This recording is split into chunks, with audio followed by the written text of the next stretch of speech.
Hey, Aaron, can you hear me? Yes, I can. Good to be with you again, man. Yeah, good to see everybody.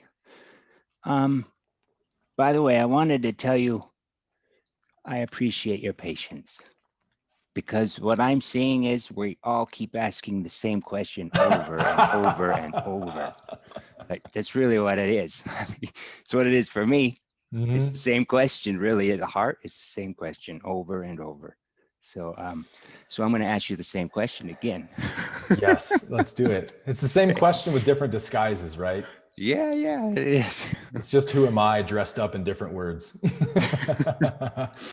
Yeah, and that kind of goes to, I feel like, this is about disassociating with this identity with the person. But I'm trying to do that, even though I know, I logically, I hear, no, that's the way you do it is by not, by being the I am.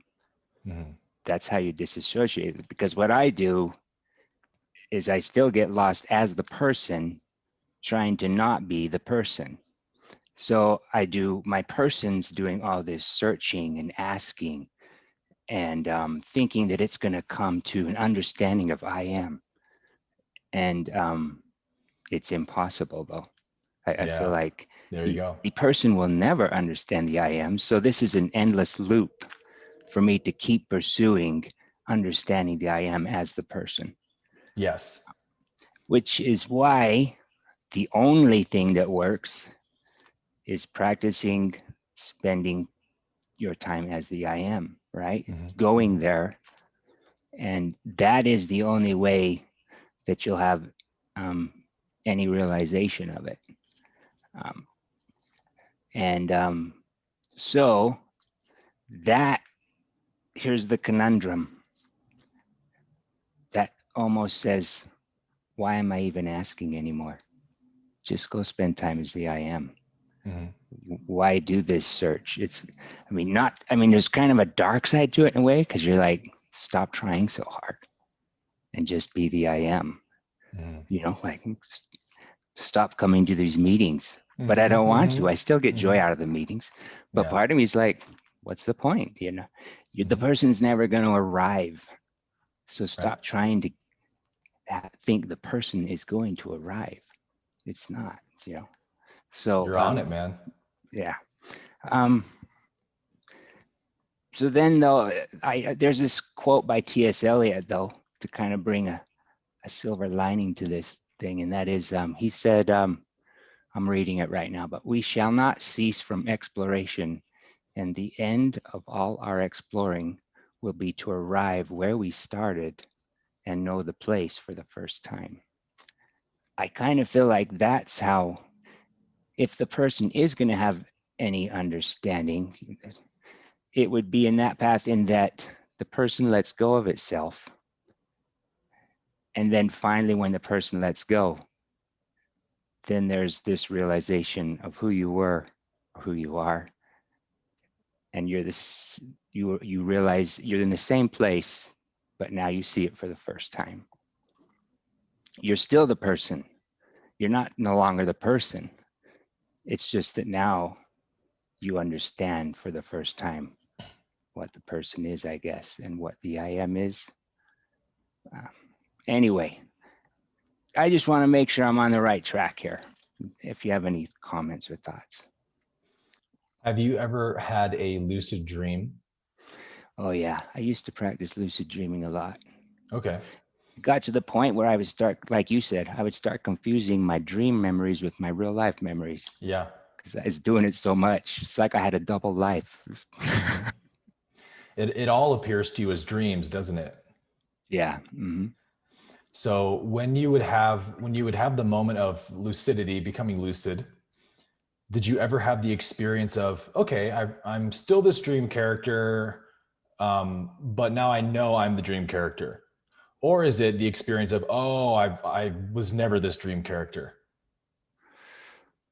Um, well, it's that I was never this dream character. Yeah, you couldn't be the dream character because where was the dream character in last night's dream? Different character, different dream, right?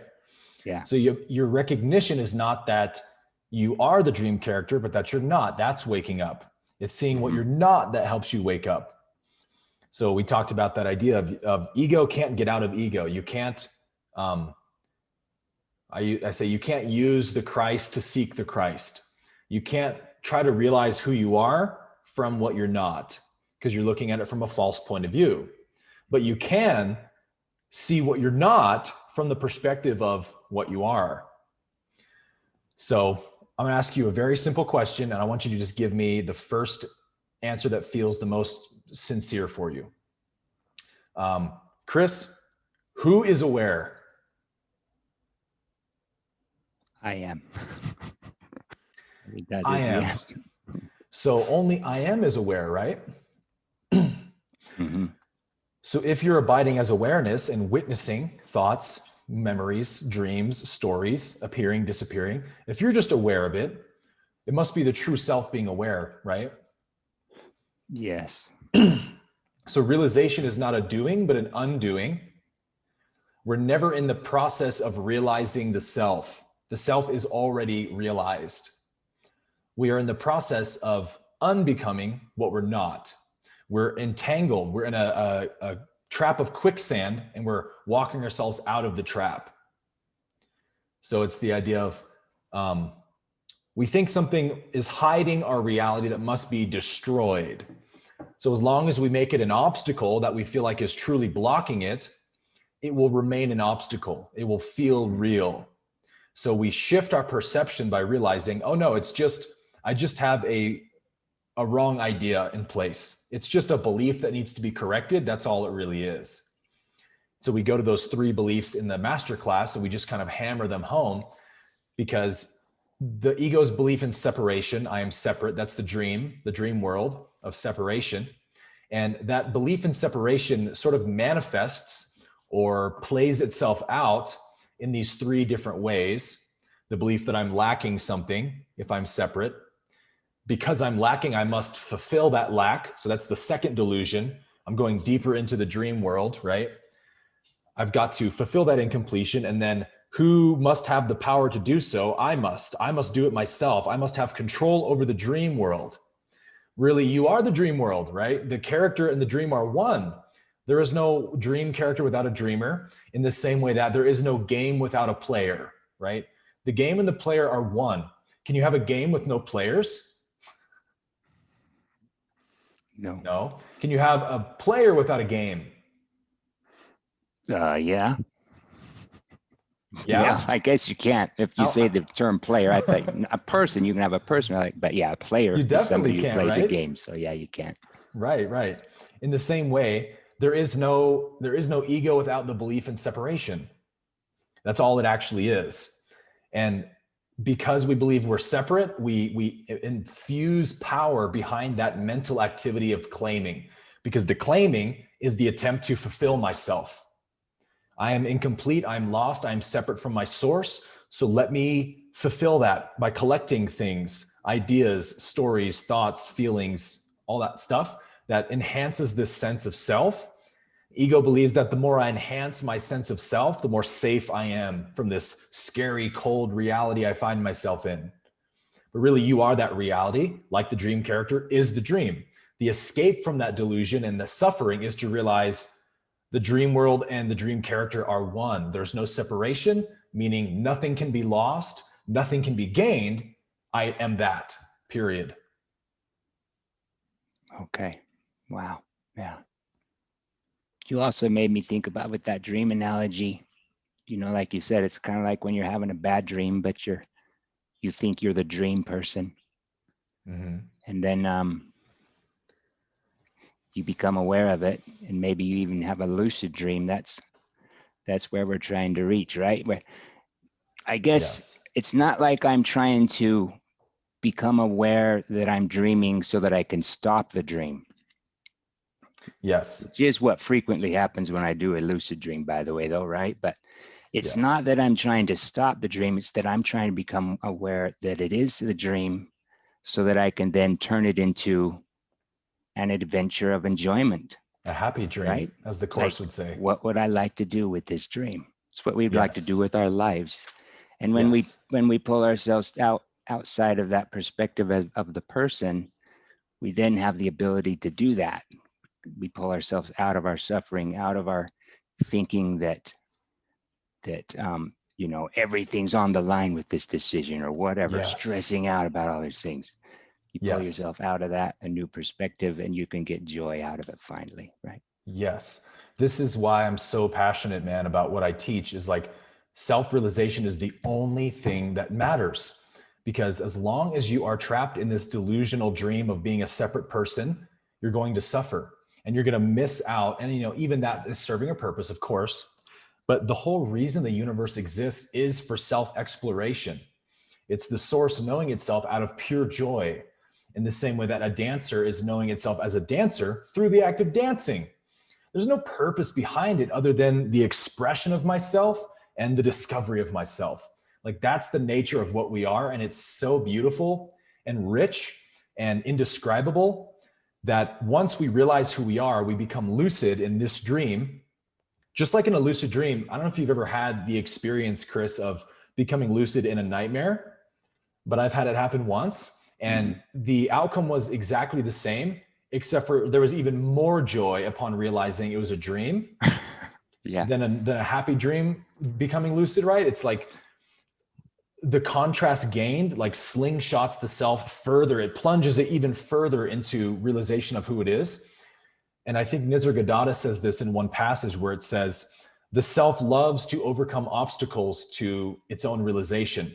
The greater the obstacle, the greater the depth of realization.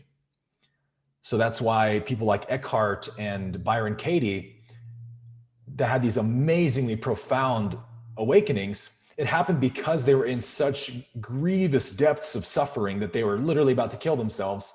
And then luckily something broke through and they saw the humor of it all and the ridiculousness of it all. And they saw it to such a degree they could never unsee it again. And the Course touches on this all the time in the text, which is why I just love it. It's like its pointings are so laser accurate.